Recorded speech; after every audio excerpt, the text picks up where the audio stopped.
أعوذ بالله من الشيطان الرجيم. بسم الله الرحمن الرحيم.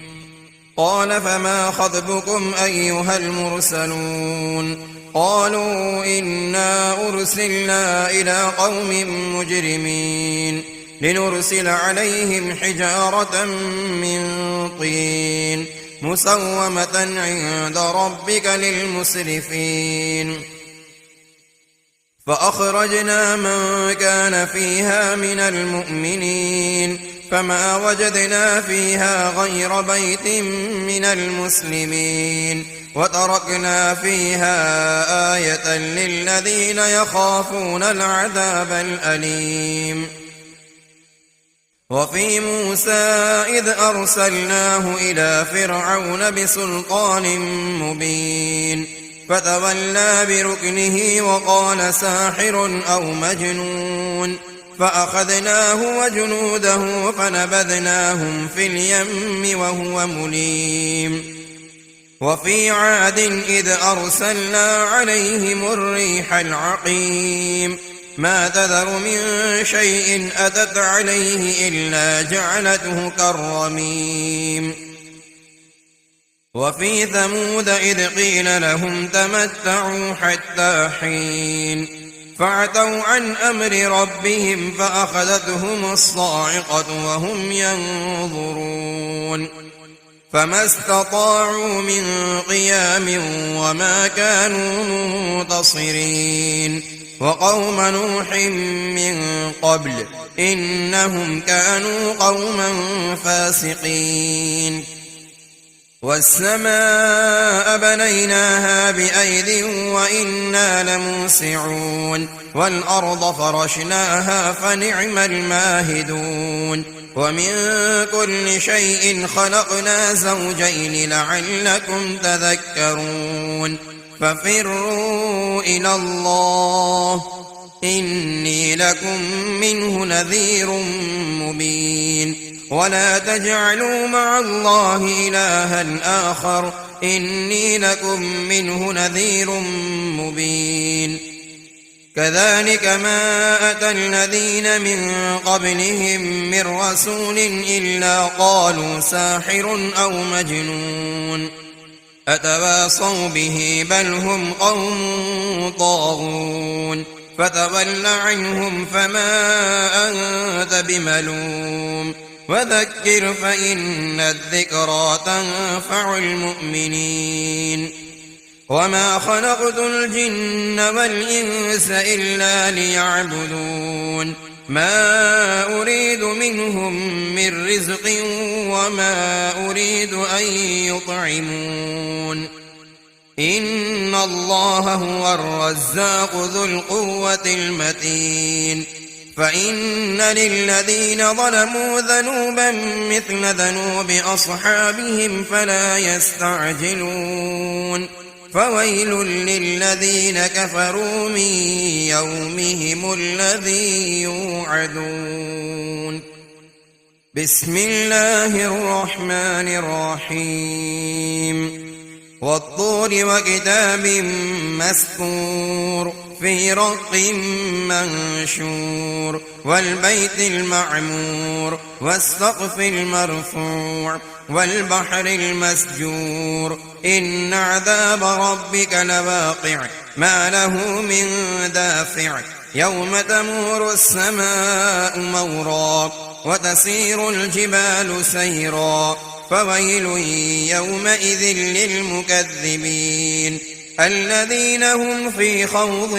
يلعبون. يوم يدعون إلى نار جهنم دعا هذه النار التي كنتم بها تكذبون.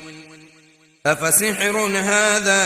أم أنتم لا تبصرون اصلوها فاصبروا أو لا تصبروا سواء عليكم إنما تجزون ما كنتم تعملون. إن المتقين في جنات ونعيم فاكهين بما آتاهم ربهم ووقاهم ربهم عذاب الجحيم كلوا واشربوا هنيئا بما كنتم تعملون متكئين على سرر مصفوفة وزوجناهم بحور عين والذين آمنوا واتبعتهم ذريتهم بإيمان ألحقنا بهم ذريتهم وما ألتناهم من عملهم من شيء كل امرئ بما كسب رهين وأمددناهم بفاكهة ولحم مما يشتهون يتنازعون فيها كأسا لا لغو فيها ولا تأثيم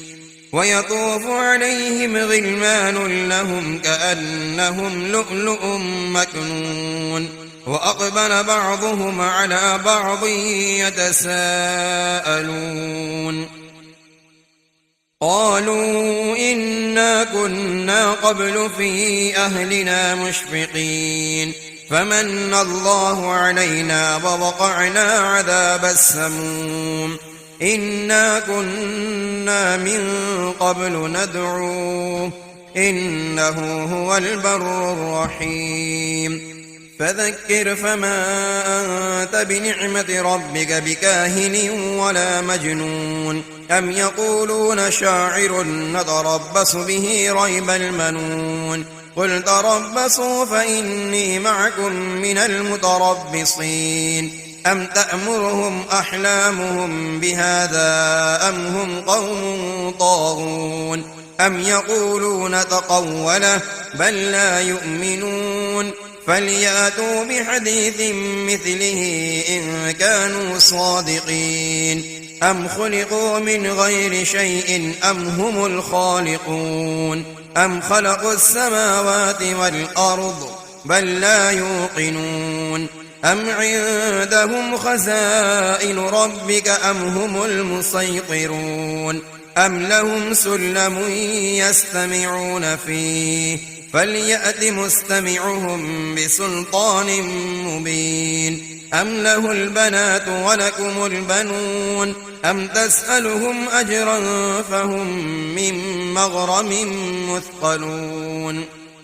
أم عندهم الغيب فهم يكتبون أم يريدون كيدا فالذين كفروا هم المكيدون أم لهم إله غير الله سبحان الله عما يشركون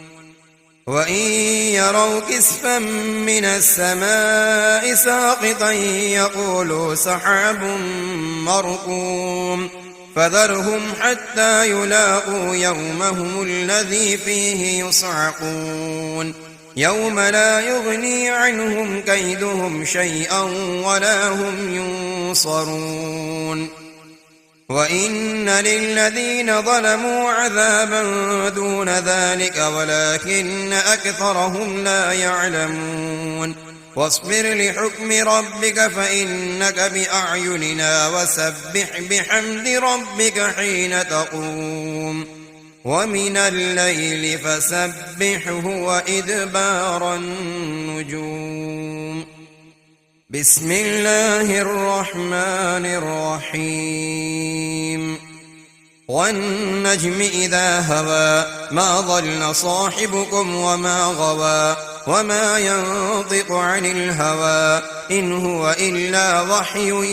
يوحى علمه شديد القوى ذو مرة فاستوى وهو بالأفق الأعلى ثم دنا فتدلى فكان قاب قوسين أو أدنى فأوحى إلى عبده ما أوحى ما كذب الفؤاد ما رأى أفتمارونه على ما يرى ولقد رآه نزلة أخرى عند سدرة المنتهى عندها جنة المأوى إذ يغشى السدرة ما يغشى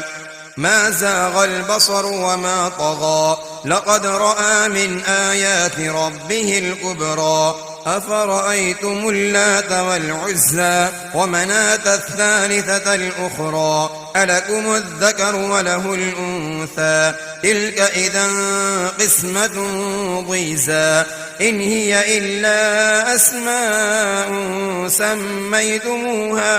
أنتم وآباؤكم ما أنزل الله بها من سلطان إن يتبعون إلا الظن وما تهوى الأنفس ولقد جاءهم من ربهم الهدى أم للإنسان ما تمنى فلله الآخرة والأولى وكم من ملك في السماوات لا تغني شفاعتهم شيئا إلا من بعد أن يأذن الله لمن يشاء ويرضى إن الذين لا يؤمنون بالآخرة ليسمون الملائكة تسمية الأنثى وما لهم به من علم إن يتبعون إلا الظن وإن الظن لا يغني من الحق شيئا فأعرض عمن تولى عن ذكرنا ولم يرد إلا الحياة الدنيا ذلك مبلغهم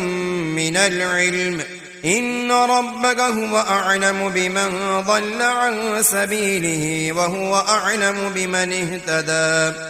ولله ما في السماوات وما في الأرض ليجزي الذين أساءوا بما عملوا ويجزي الذين أحسنوا بالحسنى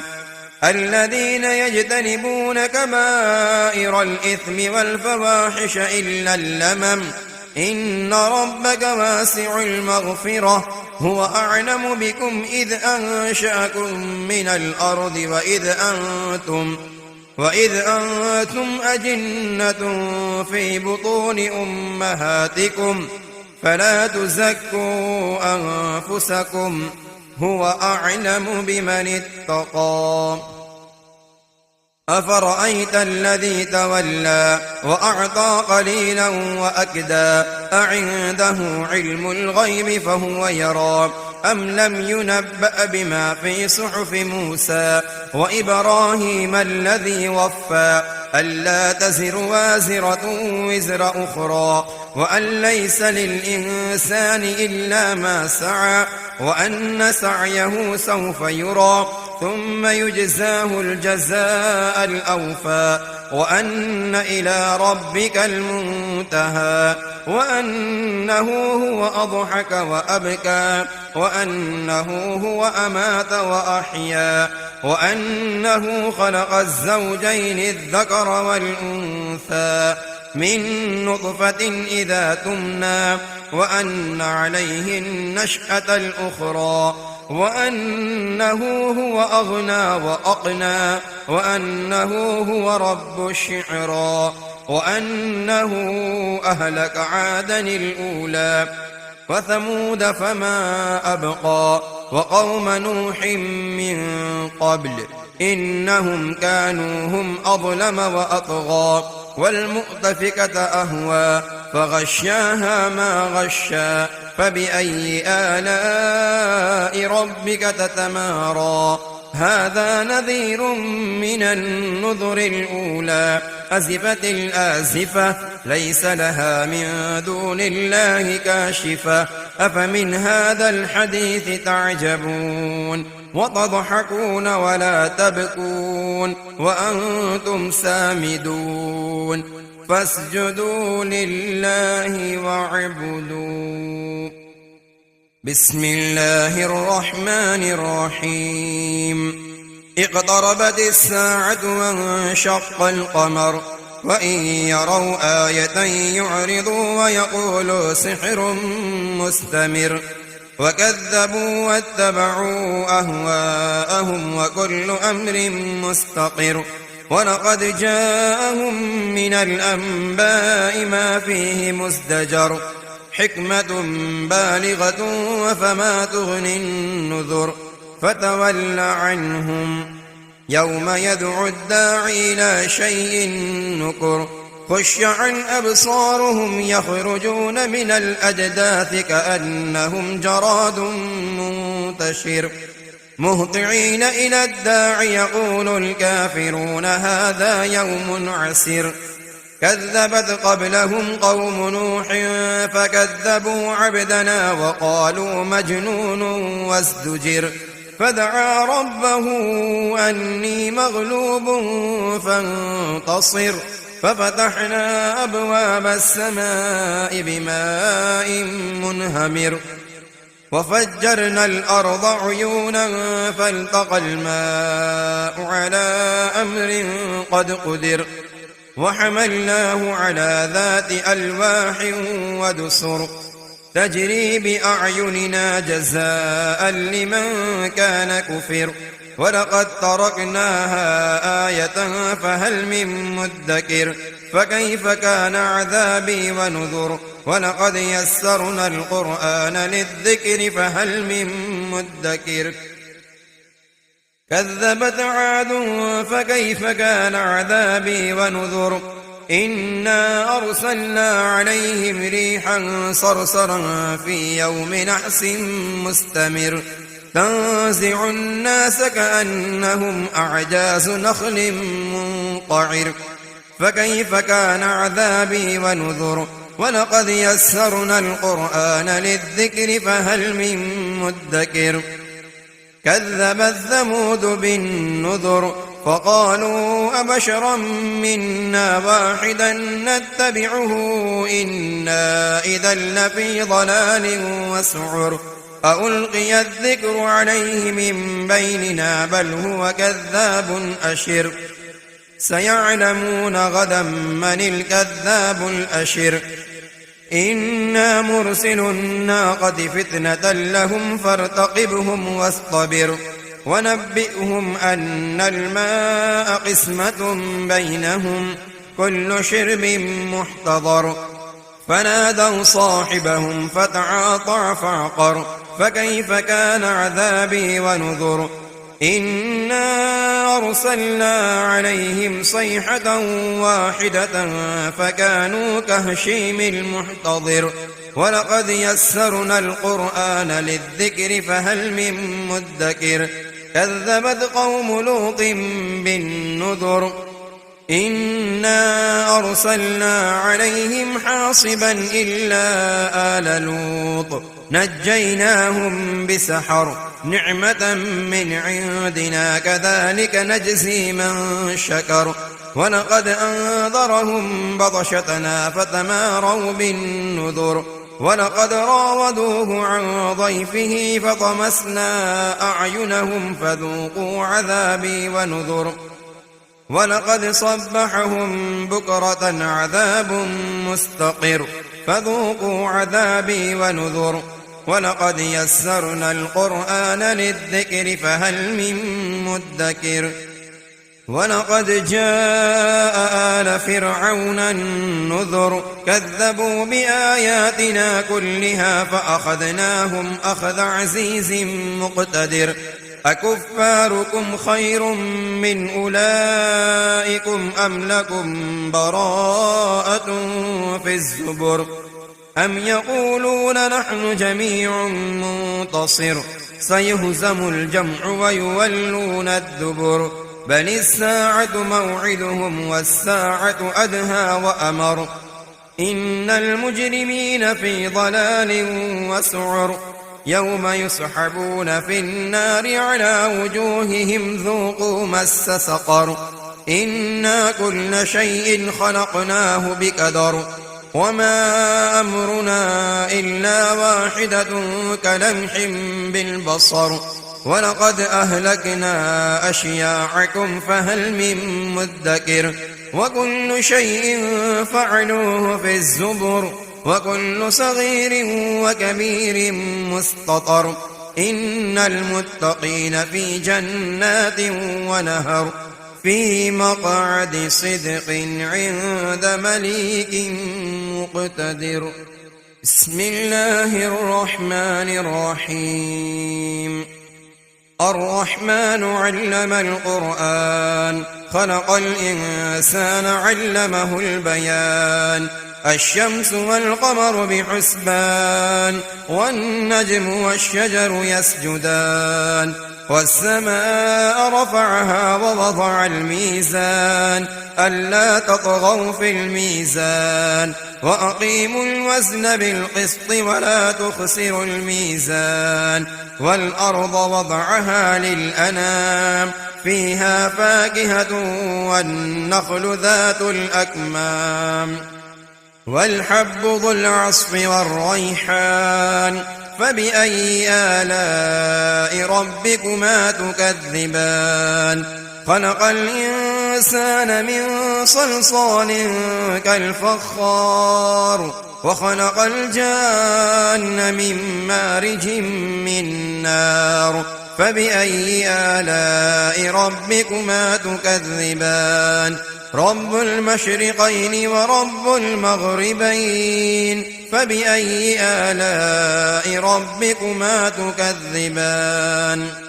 مرج البحرين يلتقيان بينهما برزخ لا يبغيان فبأي آلاء ربكما تكذبان يخرج منهما اللؤلؤ والمرجان فبأي آلاء ربكما تكذبان وله الجوار المنشآت في البحر كالأعلام فبأي آلاء ربكما تكذبان كل من عليها فان ويبقى وجه ربك ذو الجلال والإكرام فبأي آلاء ربكما تكذبان يسأله من في السماوات والأرض كل يوم هو في شأن فبأي آلاء ربكما تكذبان سنفرغ لكم أيها الثقلان فبأي آلاء ربكما تكذبان يا معشر الجن والإنس إن استطعتم أن تنفذوا من أقطار السماوات والأرض فانفذوا لا تنفذون إلا بسلطان فبأي آلاء ربكما تكذبان يرسل عليكما شواظ من نار ونحاس فلا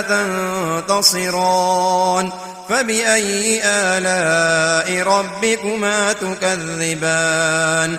فإذا انشقت السماء فكانت وردة كالدهان فبأي آلاء ربكما تكذبان فيومئذ لا يسأل عن ذنبه إنس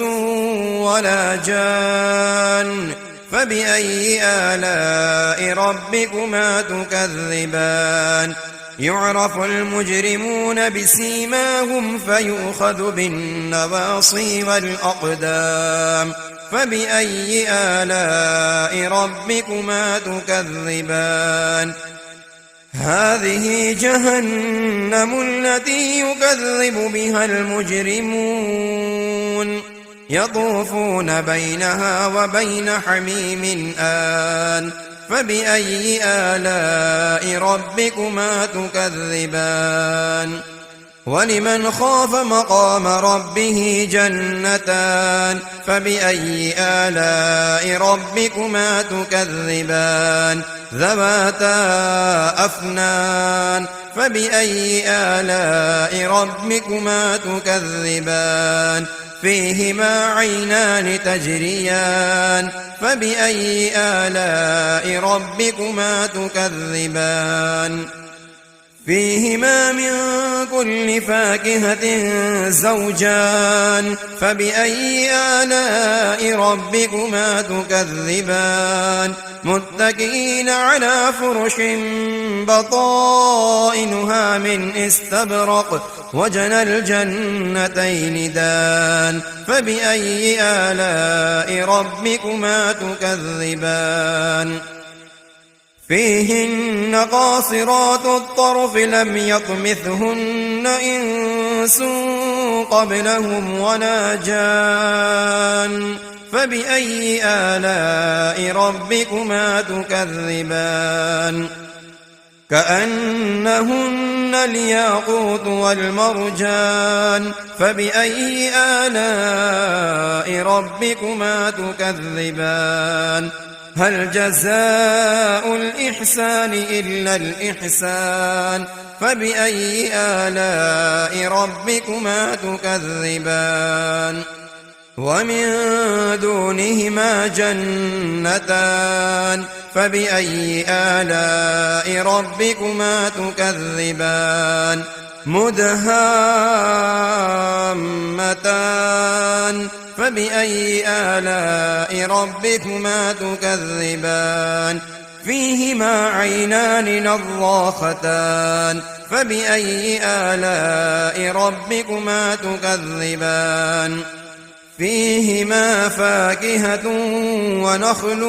ورمان فبأي آلاء ربكما تكذبان فيهن خيرات حسان فبأي آلاء ربكما تكذبان حور مقصورات في الخيام فبأي آلاء ربكما تكذبان لم يطمثهن إنس قبلهم ولا جان فبأي آلاء ربكما تكذبان متكئين على رفرف خضر وعبقري حسان فبأي آلاء ربكما تكذبان تبارك اسم ربك ذي الجلال والإكرام بسم الله الرحمن الرحيم إذا وقعت الواقعة ليس لوقعتها كاذبة خافضة رافعة إذا رجت الأرض رجا وبست الجبال بسا فكانت هباء منبثا وكنتم أزواجا ثلاثة فأصحاب الميمنة ما أصحاب الميمنة وأصحاب المشأمة ما أصحاب المشأمة والسابقون السابقون أولئك المقربون في جنات النعيم ثلة من الأولين وقليل من الآخرين على سرر موضونة متكئين عليها متقابلين يطوف عليهم ولدان مخلدون بأكواب وأباريق وكأس من معين لا يصدعون عنها ولا ينزفون وفاكهة مما يتخيرون ولحم طير مما يشتهون وحور عين كأمثال اللؤلؤ المكنون جزاء بما كانوا يعملون لا يسمعون فيها لغوا ولا تأثيما إلا قيلا سلاما سلاما وأصحاب اليمين ما أصحاب اليمين في سدر مخضود وطلح منضود وظل ممدود وماء مسكوب وفاكهة كثيرة لا مقطوعة ولا ممنوعة وفرش مرفوعة إنا أنشأناهن إنشاء فجعلناهن أبكارا عربا أترابا لأصحاب اليمين ثلة من الأولين وثلة من الآخرين وأصحاب الشمال ما أصحاب الشمال في سموم وحميم وظل من يحموم لا بارد ولا كريم إنهم كانوا قبل ذلك مترفين وكانوا يصرون على الحنث العظيم وكانوا يقولون أئذا متنا وكنا ترابا وعظاما أئنا لمبعوثون أو آباؤنا الأولون قل إن الأولين والآخرين لمجموعون إلى ميقات يوم معلوم ثم إنكم أيها الضالون المكذبون لآكلون من شجر من زقوم فمالئون منها البطون فشاربون عليه من الحميم فشاربون شرب الهيم هذا نزلهم يوم الدين نحن خلقناكم فلولا تصدقون أفرأيتم ما تمنون أأنتم تخلقونه أم نحن الخالقون نحن قدرنا بينكم الموت وما نحن بمسبوقين على أن نبدل أمثالكم وننشئكم فيما لا تعلمون ولقد علمتم النشأة الأولى فلولا تذكرون أفرأيتم ما تحرثون أأنتم تزرعونه أم نحن الزارعون لو نشاء لجعلناه حطاما فظلتم تفكهون إنا لمغرمون بل نحن محرومون أفرأيتم الماء الذي تشربون أأنتم أنزلتموه من المزن أم نحن المنزلون لو نشاء جعلناه أجاجا فلولا تشكرون أفرأيتم النار التي تورون أأنتم أنشأتم شجرتها أم نحن المنشئون نحن جعلناها تذكرة ومتاعا للمقوين فسبح باسم ربك العظيم فلا أقسم بمواقع النجوم وإنه لقسم لو تعلمون عظيم إنه لقرآن كريم في كتاب مكنون لا يمسه إلا المطهرون تنزيل من رب العالمين أفبهذا الحديث أنتم مدهنون وتجعلون رزقكم أنكم تكذبون فلولا إذا بلغت الحلقوم وأنتم حينئذ تنظرون ونحن أقرب إليه منكم ولكن لا تبصرون فلولا إن كنتم غير مدينين ترجعونها إن كنتم صادقين فأما إن كان من المقربين فروح وريحان وجنة نعيم وأما إن كان من أصحاب اليمين فسلام لك من أصحاب اليمين وأما إن كان من المكذبين الضالين فنزل من حميم وتصلية جحيم إن هذا لهو حق اليقين فسبح باسم ربك العظيم بسم الله الرحمن الرحيم سبح لله ما في السماوات والأرض وهو العزيز الحكيم له ملك السماوات والأرض يحيي ويميت وهو على كل شيء قدير هو الأول والآخر والظاهر والباطن وهو بكل شيء عليم هو الذي خلق السماوات والأرض في 6 أيام ثم استوى على العرش يعلم ما يلج في الأرض وما يخرج منها وما ينزل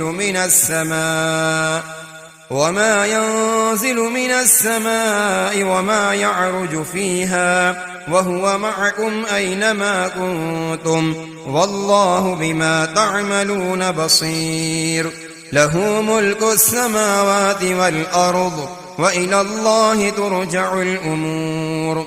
يولج الليل في النهار ويولج النهار في الليل وهو عليم بذات الصدور آمنوا بالله ورسوله وأنفقوا مما جعلكم مستخلفين فيه فالذين آمنوا منكم وأنفقوا لهم أجر كبير وما لكم لا تؤمنون بالله والرسول يدعوكم لتؤمنوا بربكم وقد أخذ ميثاقكم إن كنتم مؤمنين هو الذي ينزل على عبده آيات بينات ليخرجكم من الظلمات إلى النور وإن الله بكم لرءوف رحيم وما لكم ألا تنفقوا في سبيل الله ولله ميراث السماوات والأرض لا يستوي منكم من أنفق من قبل الفتح وقاتل أولئك أعظم درجة من الذين أنفقوا من بعد وقاتلوا وكلا وعد الله الحسنى والله بما تعملون خبير من ذا الذي يقرض الله قرضا حسنا فيضاعفه له وله أجر كريم يوم ترى المؤمنين والمؤمنات يسعى نورهم بين أيديهم وبأيمانهم بشراكم اليوم جنات تجري من تحتها الأنهار خالدين فيها ذلك هو الفوز العظيم يوم يقول المنافقون والمنافقات للذين آمنوا انظرونا نقتبس من نوركم قيل ارجعوا وراءكم فالتمسوا نورا فضرب بينهم بسور له باب باطنه فيه الرحمة وظاهره من قبله العذاب ينادونهم ألم نكن معكم قالوا بلى ولكنكم فتنتم أنفسكم وتربصتم ورضبتم وغرتكم الأماني حتى جاء أمر الله وغركم بالله الغرور فاليوم لا يؤخذ منكم فدية ولا من الذين كفروا مأواكم النار هي مولاكم وبئس المصير ألم يأن للذين آمنوا أن تخشع قلوبهم لذكر الله وما نزل من الحق ولا يكونوا كالذين أوتوا الكتاب من قبل فطال عليهم الأمد فقست قلوبهم وكثير منهم فاسقون اعلموا أن الله يحيي الأرض بعد موتها قد بينا لكم الآيات لعلكم تعقلون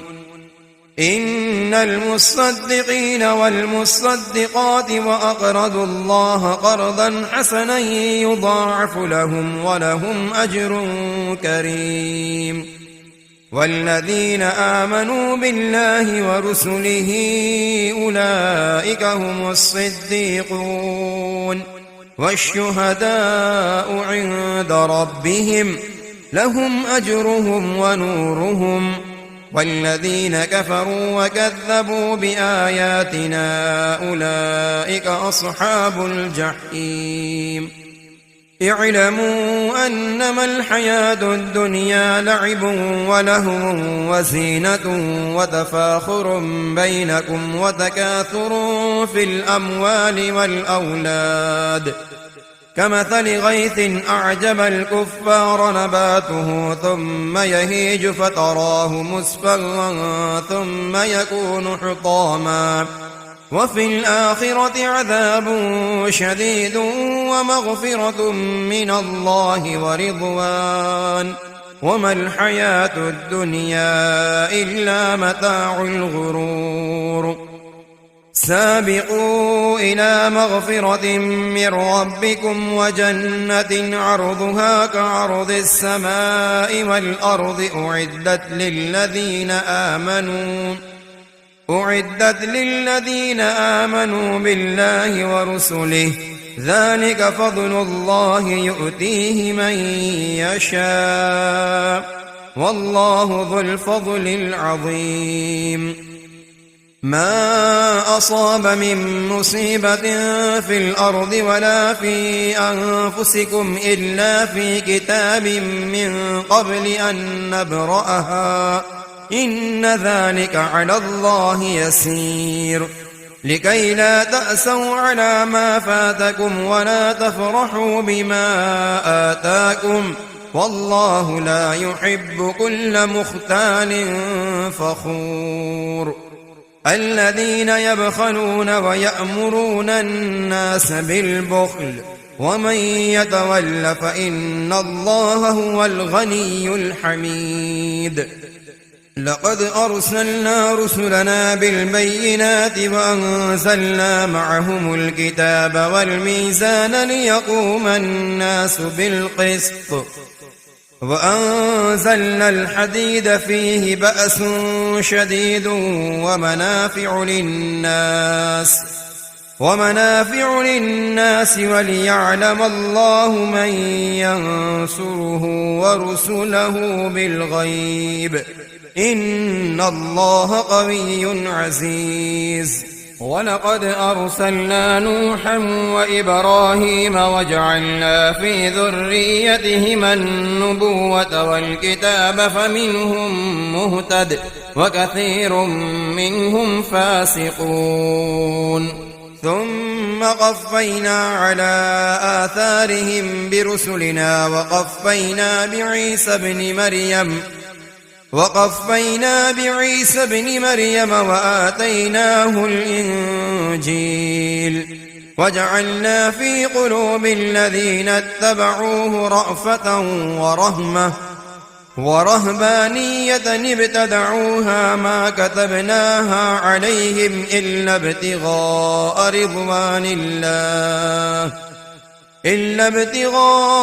رضوان الله فما رعوها حق رعايتها فآتينا الذين آمنوا منهم أجرهم وكثير منهم فاسقون يا أيها الذين آمنوا اتقوا الله وآمنوا برسوله يؤتكم كفلين من رحمته ويجعل لكم نورا تمشون به ويغفر لكم والله غفور رحيم لئلا يعلم أهل الكتاب ألا يقدرون على شيء من فضل الله وأن الفضل بيد الله يؤتيه من يشاء والله ذو الفضل العظيم